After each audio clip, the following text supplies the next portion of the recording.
Today on the Yang Gang Roundtable, we interview Congressman Khanna. We wanted to maximize time with the congressman, so we started doing our intros as soon as he entered the room, and the Twitch stream didn't catch the very first of them, so it just starts, we'll call it in media res. If you want to follow me on Twitter, you can follow me at Jeremy Sammons1. That is JeremySammons and the number 1. Thank you, Jeremy.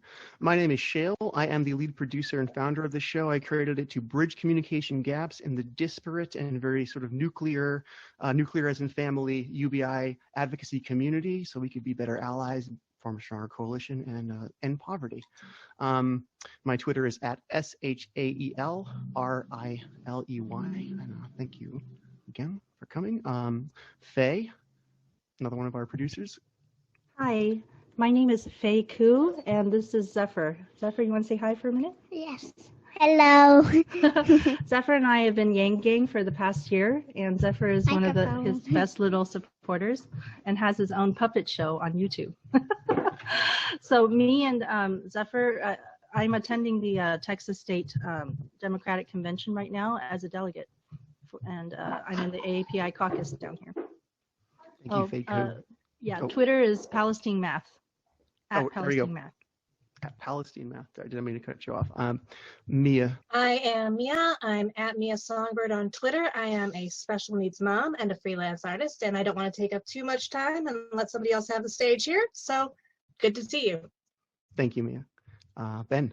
Hey, I'm Ben Doyle. I'm the community outreach lead for In the Fight, which is a new progressive political community in North Brooklyn primarily. I was not Yang Gang during the primary, and Shell has me on to be like a little minor skeptic, which speaks very well about the open-mindedness of this group. So thank you very much. It's got to be a big tent. You know, we can't just have an echo chamber. So thanks for coming on, Ben. Old friend of mine. And another old friend, Moto. Hi, I'm Moto, Middletown, New York. Old friend of Shell's, and pretty much a business and medical writer, part-time programmer, and former Bernie Bureau. It's one of my political gurus, I always say. Very, very smart guy. Claire Wong, who I see on camera for the first time. It's very nice to see you. You haven't been on the show in quite some time, so welcome back. Hi, Phil. So I'm Claire Wong. I'm a healthcare consultant. I'm a fan of Andrew Yang, as well as Bernie Sanders, Marianne Williamson, and Tulsi Gabbard.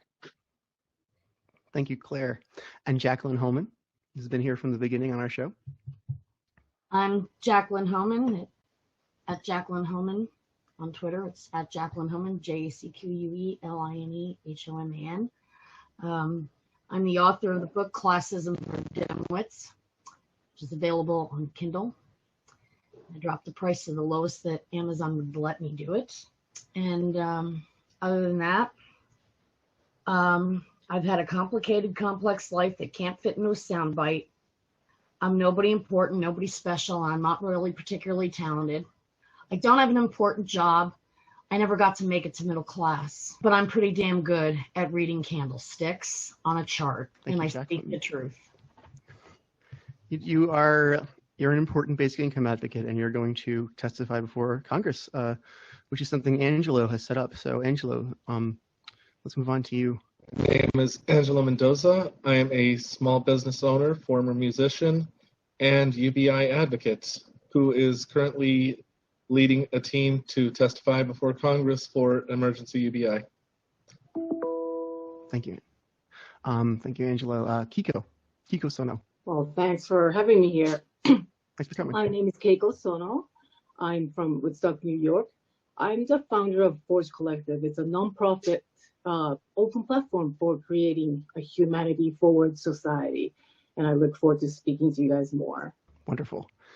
And Faye Doney.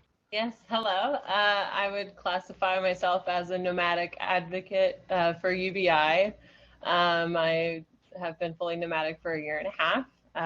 My Twitter handle is at Tisdoney, Tisdoney. Thank you, Faye. And Scott Santons. Hello. Yeah, thanks for coming here today. My name is Scott Santons. I think you're already familiar with me. And I've been a full-time basic income advocate since 2013, and I am now the senior policy advisor to Mike Royer, who's running for senator in Kentucky. And I'm also on the board of directors for the Gerald Huff Fund for Humanity, which is a nonprofit focused on UBI. Thank you so much for being here, Scott. You're someone I look up to, and I think a lot of other people in this room look up to as a UBI advocate. You do incredible work. Ariel? Hi, my name is Ariel Bakshende. I've been a YouTuber for about like 10 years. And I just talk about philosophy and politics and just how to create a society that is more fair and just. And I'm also a Toastmasters high achiever. You can find me on my Twitter handle. It's at Ariels_Armada. That's at ARIELS_ARMADA. And I am on YouTube. It's youtube.com/revolutionary. Thank you, Ariel. Hannah Wan. Hi, my name's Hannah Wan. I'm an independent activist from Seattle, currently in Los Angeles in support of Black Lives Matter. I am a former senior staffer for David Kim, who is running for Congress in California's 34th district. And Representative Khanna, you may remember that meeting with Andrew Yang when he expressed his intention to endorse David. That was Humanity Forward's, that was Humanity Forward's API Leadership Council. I'm also on the steering committee for that, working with Don Sun and Joy Guo. So I recently left the campaign to co-found Testify for UBI with Angelo after your buddy Tim Ryan gave us a verbal invitation on this podcast right here to have a panel testify in front of Congress in favor of UBI. So people can follow that project on Twitter at Testify for UBI, and I am on Twitter at NowHannah1. And I just want to thank you for being here, and I look forward to a great conversation. And thank you for being here, Hannah. We're very happy to have you. And finally, we have Sheridan.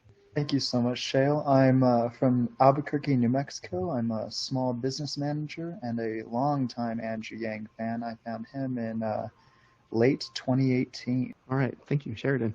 So without further delay, I'd like to open the floor to questions for Congressman Ro Khanna. Ariel, do you want to start us off? Oh, sure.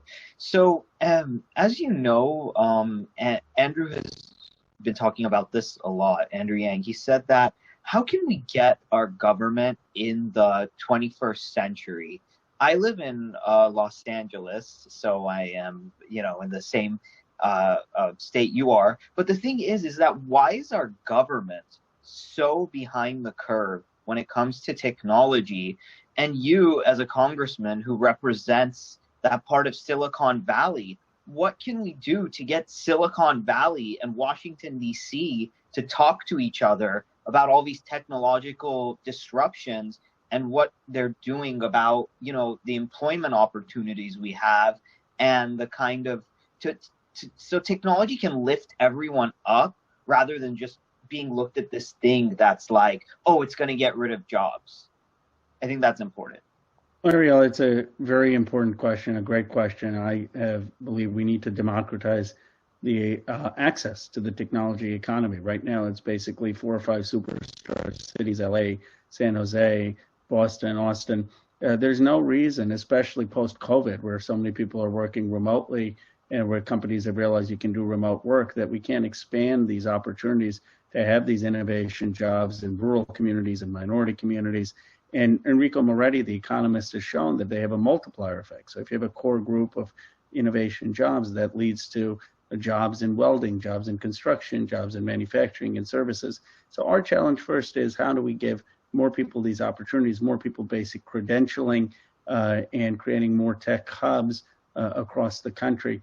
The second thing is we have to protect people's privacy and dignity. I mean, people need to understand when they're online that their data won't be manipulated, that their information won't be stored forever.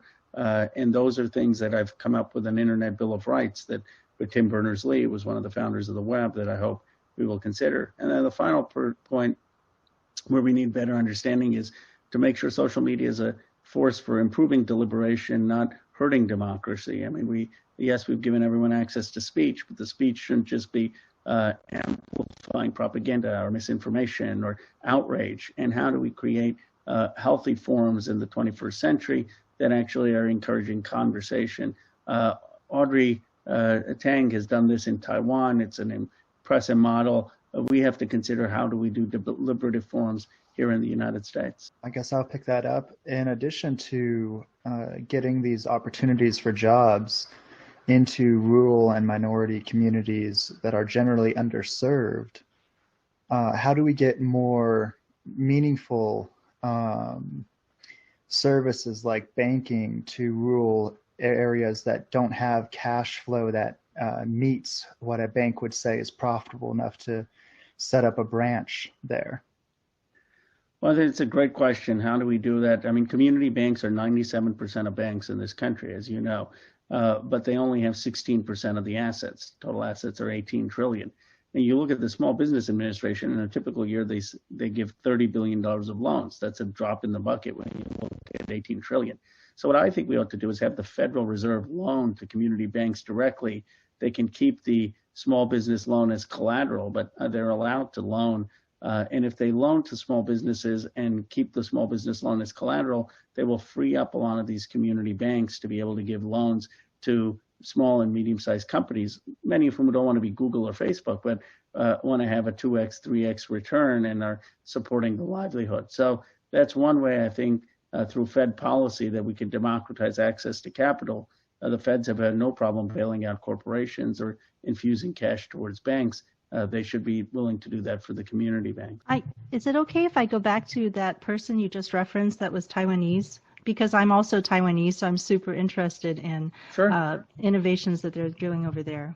I'm going to type up the name so everybody can find this person to read about. What is the name of the person that you It's Audrey Tang. She's the digital minister in Taiwan, and she's created a number of digital forums for the government to solve problems where the country has been polarized, and they have these conversations on these digital forums that she's created and have found that they are able to come to consensus on different problems. So it's one model of someone who's doing innovative work to deal with the polarization on social media and using technology to create more deliberative forums. How can you spell her last name for me? Audrey is the first name? Audrey, and I'm pretty sure it's T-A-N-G, but she's the digital minister in Taiwan. Okay, thank you very much. And Faye, one of the smartest. We have two Fays here. Sorry. Please go ahead, Ben.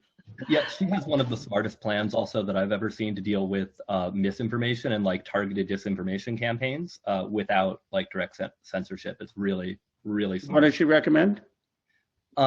She recommends basically they do rapid response really, really fast. There's an article that was written up on this, but like, so every ministry has like 30 minutes and they have a system of like flagging potential disinformation campaigns, and they'll get the ministry to respond with like a catchy meme that embeds the counter argument so that it gets to people before the disinformation does.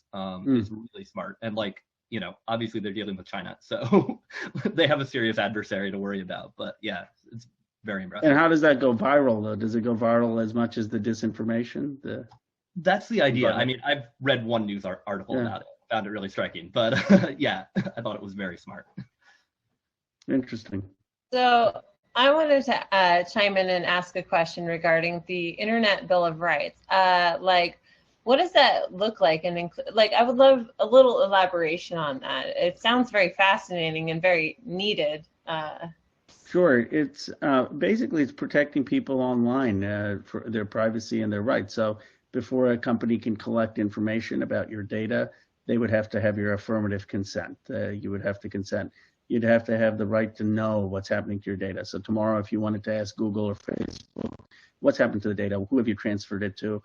You would have a right to know that. You'd have to have a right to have your data deleted on those platforms if you wanted those data removed. You'd have the right to transfer your data to somewhere else. You'd have the right to access to the internet.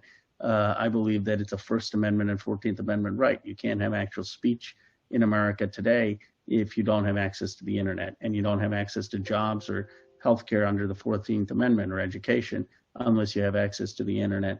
It talks about net neutrality, so the internet shouldn't be able to, service providers shouldn't be able to block certain content, the need for competition online, and the need for non-discrimination. So there are 10 principles, but that's the thrust of it. Thank you. So it's essentially transparency and consent.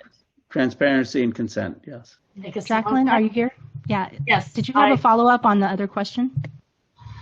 No, what I had was one short question for Congressman Khanna, and that is, I wanted to ask you, Congressman, if you've had the chance to review the hearings and, the testimony that was given and entered into the record by Chairperson Jerry Connolly from Virginia, Alexandria Ocasio-Cortez, that was talking about, having an honest national conversation about poverty and the truth about poverty, and the fact that there's a lot of people that are being left out of getting any jobs, period. And the several testimonies were given, one by Kate Hutchinson from West Virginia. And I was wondering if you've had the chance to review any of that. And second part of this question is to remember to be inclusive of those who don't have jobs or who can't get jobs or who are disabled for also getting a UBI, because it's kind of important when you need money to be able to live. And it seems to me to be unconscionable that we don't condemn convicted axe murderers to starve to death or to die out on the street from homelessness and poverty. But we do that to people who just weren't lucky in life and, ended up trapped, sinking in further and further in poverty, no matter how hard they tried, against oftentimes incredible adversity and barriers to entry to jobs. And that's my question, and I hope I Audrey, didn't confuse everybody. I appreciate, Faye, I appreciate so much your thoughtfulness. I was actually at the hearing where Ocasio-Cortez testified, and I'm on that committee with Gerald Connolly, and it's very powerful. And Reverend Barber also has testified to our committee. 40% of Americans are low income, low wealth. That means they're less than double the poverty line, and they can't afford a family supporting wage. They don't have a wage that supports them and their families to have basic healthcare, education. So there's several things we need. We need a massive increase in the minimum wage. We need a massive increase in the earned income tax credit. We need to create more high-paying jobs in communities because that has a multiplier effect on supporting other good-paying jobs. We need to deal with segregation. For example, in Chicago, there are a lot of tech jobs that have a multiplier effect on service jobs for neighborhoods where those tech jobs are, but they're not doing anything for black neighborhoods that are deeply segregated. They have no multiplier effects. So there's segregation policy that has to do with the disparities. And then, as you put it, for the disabled community, we need, in my judgment, the SSI and the SSDI, Social Security Disability Insurance, is paltry. You can't live on $700 a month. The requirements that after $2,000 of savings, you can't save more, or that if you go work part-time, you lose those benefits are absurd. So I have a bill which we're working on to increase dramatically the Social Security disability benefits for those who can't work, so that they can have a wage that they can live on. What about UBI? What about UBI, Congressman? Well, right now we have a bill, Tim Ryan and I, that would give $2,000 to every American under $260,000. So I think that's now that's cost, if you cost it out, is almost $6 trillion over a year. So I think that kind of expenditure is possible when you have a pandemic. But once we don't have a pandemic, then we have to see what is the type of ways that we can still support people with income who need it, for training, for people who need to be in between jobs, for people who can't work. And what are policies like the earned income tax credit, the massive expansion of that can give people a raise? In the first CARES Act, we just created money seemingly from thin air that doesn't really need to be paid back. It sort of gives the sense that money isn't real in the way that some people think about it.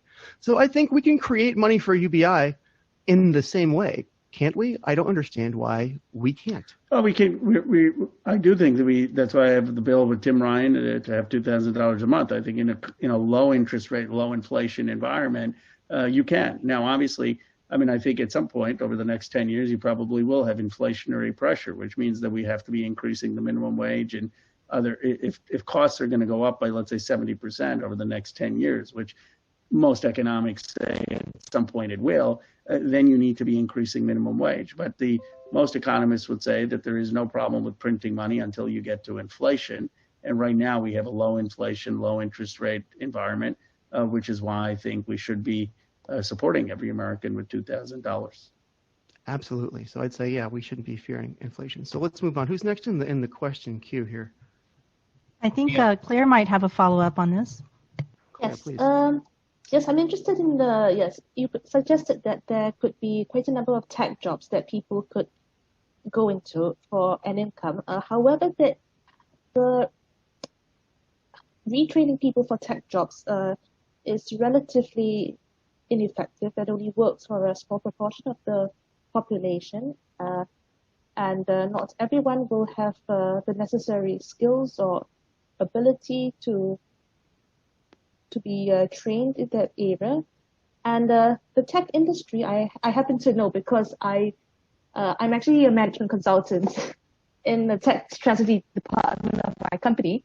A lot of companies are planning to automate their workforce, and a lot of workers in the tech industry are concerned that they will lose their jobs. And even if you retrain a number of the population, there isn't going to be enough jobs for them. How would you resolve this?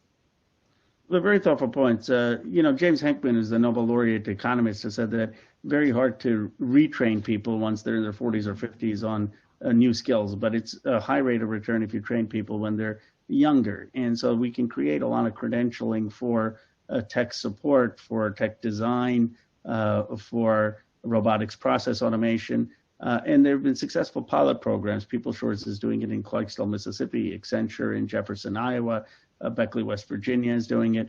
There are almost 211,000 of these tech jobs that I think could be done in the United States that were offshored. And so there are a lot of skills, and that doesn't mean they have to work at Apple or Google. They could work for a Fortune 500 company.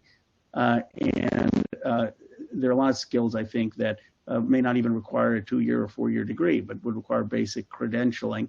But I agree that it's not like we're going to make coal miners programmers. I think that's an absurd thought. But their kids could go into some of these jobs. And then Enrico Moretti, the economist, has shown that a tech job, innovation job, has a 4 times multiplier. So for every one job, you have masseuses and restaurants and construction workers. And so the idea is that we need to create more high-paying innovation jobs in communities to have a beneficial effect more on the community. But of course, it takes more. It's going to take infrastructure investment. It's going to take investment in many other types of areas to create jobs. You can't just rely on innovation. And then I reject the idea of automation causing jobs. I mean, Paul Krugman, the Nobel laureate, has a great essay on it, which is that our productivity rates haven't gone up enough to show that. I mean, if we were having automation taking out work, you would have much higher productivity rates in the United States. And so far, we haven't seen that. And so what I do think it is it's putting a disproportionate burden on folks who traditionally had manufacturing jobs or folks who had jobs that could be automated. But the point is not that it's going to get rid of all jobs. It's that it's going to create different types of jobs. And we have to deal with the inequities of that disruption.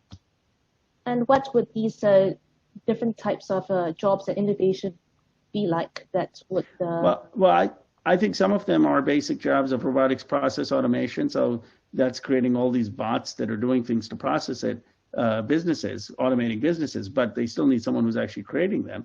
And it turns out the skill of that only takes 3 to 6 months of training, or understanding basic design, software design, or understanding basic tech support, Salesforce, becoming a Salesforce technician, or understanding Amazon Web Services and the cloud and how to operate that.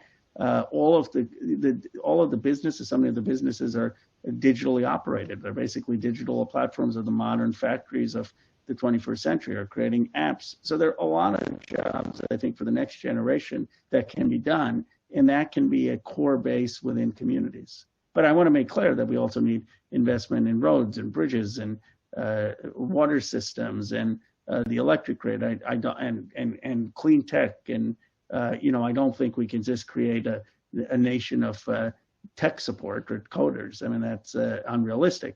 What we need to do, though, is understand the innovation economy is a huge creator of jobs and wealth, and it should be more shared. All right. Do we have a question from Hannah now? Oh, Hi. we have a question from Mia. Hold on. Let's start with Mia. I want to make this really quick because I know there's a lot of people here. I do volunteer for Humanity Forward for Humanity Hangs, and a lot of people, when I talk to them and I ask them what their favorite policy is, they immediately go towards the American scorecard, which is moving us away from measuring the economy by GDP and starting to like put the pressure on making sure that our people are getting taken care of first. I'm sure you probably support the concept at least. What do you think would be some ways that we can start moving people in that direction and stop getting the focus to be so heavily on how much we're producing and more on how much we're living? Well, it's a great question. And of course, Amartya Sen, the Nobel laureate economist, and Martha Nussbaum, a famous philosopher, have this approach where they call it the capabilities approach in human development, that they in the 1990s challenged the idea that the economy should be simply based on GDP. And they came up with all different types of capabilities, from our ability to have family, to our ability to have health, to our ability to have recreation and play, that are the true measures of a society and a person's well-being. There's a great book by Gene Sperling, who was a former economic advisor in Obama and Clinton, called Dignity, where he tries to articulate what that approach would look like in the United States, how we shouldn't just be obsessing over the GDP, but really should be figuring out what gives people the potential to have meaningful lives, to have pursue happiness. So I think we have to have that kind of conversation. The philosophers like Amartya Sen and Nussbaum have done a lot of the heavy lifting, and now it's for policymakers to look at their ideas, which the UNDP has already done, and implement some of those alternative metrics in our economic system. Did that answer your question, Mia? That's close. Awesome. I get it. Okay, we're going to go to Hannah. Hi, Representative Khanna. So David Kim actually wanted to be here today to talk with you, but he actually had to go back to work part-time because campaigning is expensive and it's difficult to run if you don't already have money, right? So this really highlights the issue of who is able to run for office. So the district that he's running to represent is the 10th poorest in the nation, where some neighborhoods have a median income as low as $12,000 a year. So what kind of policy proposals and reforms do you think can help people from that district run for office to be able to advocate for themselves and the communities? Well, I think one is the campaign finance. I mean, Andrew Yang showed, Bernie Sanders showed that you can raise money online, but that's very hard to do when you're not a celebrity, when you're not running for president. So what my bill does is it makes every voter a donor. It says give everyone democracy dollars, $50. And Andrew actually supported this idea and championed it, and so that we can democratize who runs for office. So you now don't have to rely on millionaires and billionaires. You can rely on people in a community to give you $50, up to $50. And I think that would be the biggest thing we can do to open up the access to who can run for office. Okay, I actually had a follow-up question on that because David is running against an incumbent who has raised almost $1 million already from like oil companies and big pharma, and most specifically corporate PACs. So I know David has committed to accepting zero PAC money, including from Humanity Forward. Sorry, Andrew, no offense. And I know he looks forward to working with you on the No PAC Money caucus that you're starting once he gets elected. And he actually wants to put together a town hall to educate people on PACs, super PACs, campaign finance reform, and other ways to restore democracy. And he's currently inviting other local California candidates to speak on this topic. So he has asked me to ask you if you would be interested in participating in that town hall. I'm happy to, as long as my schedule permits, yeah. Oh, absolutely. Okay, I will put you in touch. Thank you so much. Awesome. Thank you, Hannah. So who's next here? Our next is our special guest, Scott Scantons. Who's a major celebrity among the Yang Gang. Hello.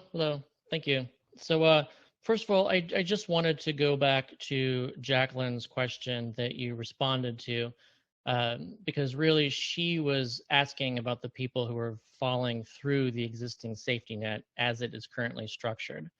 And Jacqueline knows firsthand how big those holes are.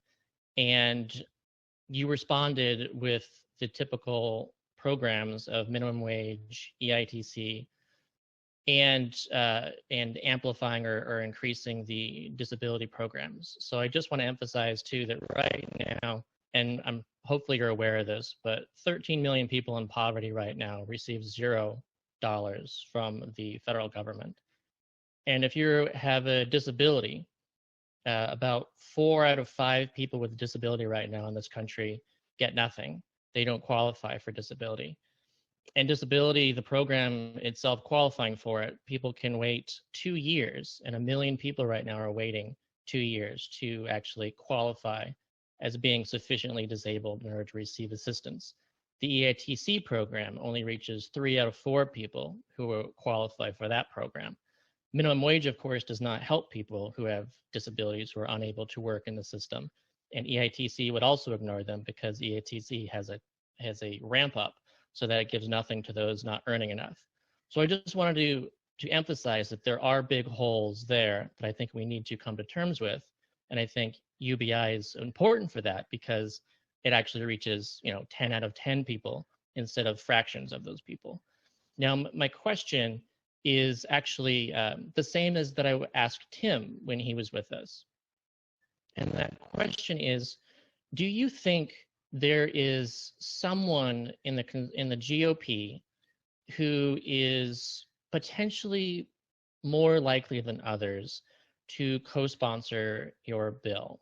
I was really encouraged by, say, the recent bipartisan bill put forth by Justin Amash and Anna Presley, and I'm hoping that we can get someone from the GOP to co-sponsor your bill. And I'm hoping, if we can apply pressure to anyone, do you think that there's someone out there that is on the edge or something of co-sponsoring that you think might be able to do it? Yeah, that's a great question. I think Mitt Romney possibly. I mean, he had floated the idea of $1,000 payments. That's one person off the top of my head I could see. Justin Amash tends to be fiscally very conservative. I mean, he's obviously really very good on civil liberties issues and certain foreign policy issues, but I don't think he'd be a logical candidate for this. And then I would just say that, the goal, I think you're absolutely right to point out the flaws, but if you talk to someone like Reverend Barber, who's been leading the Poor People's Campaign, he'll tell you that part of the flaws of that, we haven't had dramatic increases in the minimum wage. We haven't had dramatic increases in the EITC. We have these flaws, which you said, that SSI and SSDI, you have to be on the wait list. You're not qualifying. 13 million people don't have poverty. So it's my view is that you can also have these programs be much more robust. And had Bernie Sanders, who I was a co-chair for, gotten elected, I have no doubt he would have done that. But there are other times, I think, where in a case of the crisis like this, the most efficient way is getting money out to people who need it. And that's what Tim Ryan and my bill does. Right. Getting money to people without conditions, and so that people can actually qualify for that because they're not having to jump through hoops to get it. And so I applaud you for this Emergency Money for People Act. And also, what do you think about Lisa McClaski? Because she recently kind of stepped in the direction away from the president. And that's a good possibility. I don't know her well, but someone like her, someone moderate Republican, I could see being behind it. Yeah, but you haven't had any conversations, or at least none that you would want to. We've tried, but we haven't succeeded so far. Okay. Okay, maybe one more question, and then I'm going to jump on to this House conference call. Okay, thank you for spending your time with us. Of course. Then I'm going to call on Keiko because we have a limited 9. Okay, I'll be quick. Congressman Khanna, my question is about vote by mail. I am representing a coalition among multiple organizations in New York State right now to campaign for vote by mail. So my question is this: how are you in California fighting the Republican misinformation campaign? The Governor Newsom signed the executive order, which the Republican Party filed a lawsuit for. So specifically, what tactics has been used against vote by mail, and what are you doing to fight back? And what has been the most effective tactic in fighting back? Well, it's a great question. I mean, California, we know that vote by mail works. We know that it leads to far, far more people voting, more minorities voting. It makes it much more possible for non-incumbents to run. And we have to just combat the falsity. I mean, right now there's just falsity that it somehow fraudulent. If anything, is less fraudulent.